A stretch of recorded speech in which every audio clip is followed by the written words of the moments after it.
Добрий день, чистовані русини! В ефірі передача «Живий русинський язик».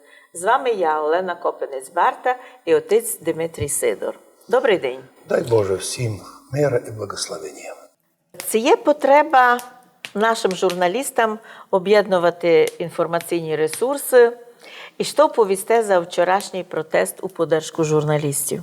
По першому вопросі хотів би повісти, що да, цей карантин підказав многим русинам, що ми по отдельності не можемо рішати многі вопроси, а от якщо об'єднати ресурси інформаційні, наприклад, ми вирішили створити бібліотеку інтернетну, русинських книжок, документів, оперативно їх давати. Другі хлопці почали виводити із архівів перепис населення русинських сіл.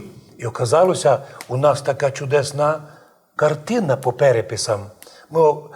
Переписи показали, що навіть в період Австро-Венгрії в русинських селах не було мадяризації. У нас було 99% русинов, один міг бути мадяр-чиновник, або якийсь там фішкарош, да, а остальное були наші люди.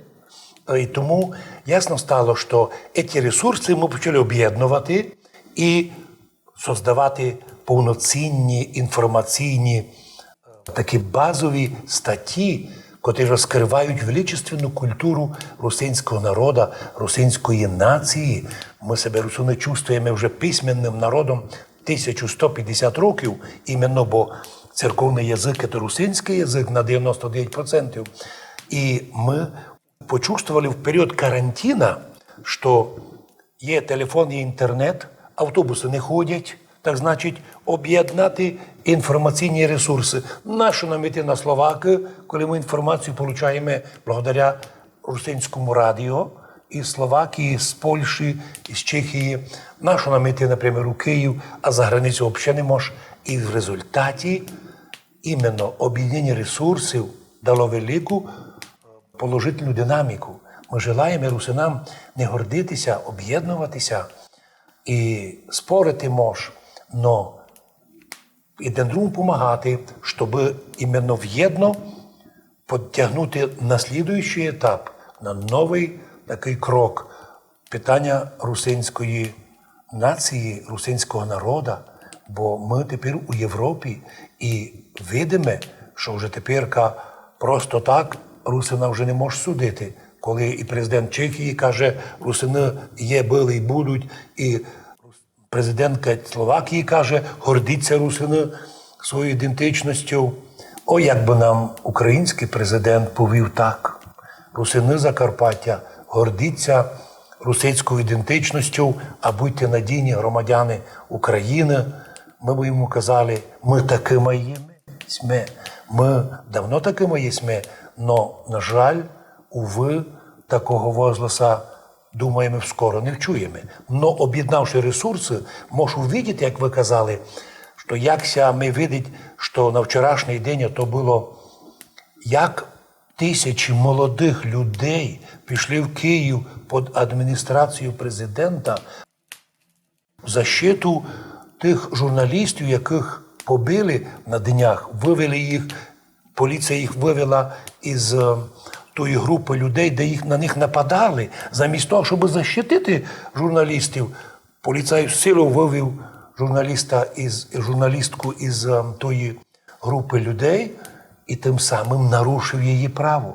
І так сколихнуло всю державу, що з нашого Закарпаття туди поїхали сотні молодих людей, були в Києві і протестували, і протест був мирний.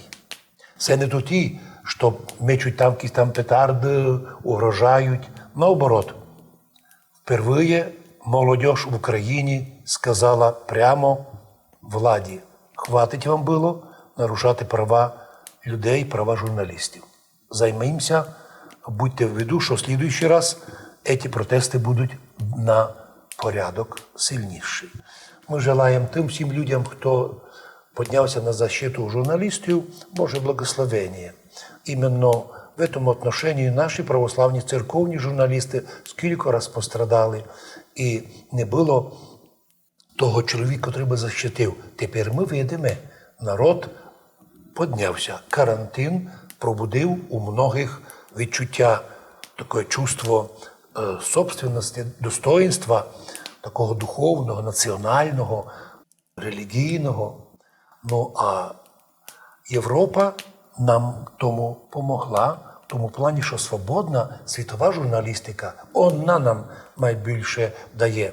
Ми замітили, що в Європі і в світі до цього карантину усі так називаємо свободні журналісти мали чітку самоцензуру. Там був перелічень питань, за котрої не смієш не звідати, не говорити і не думати.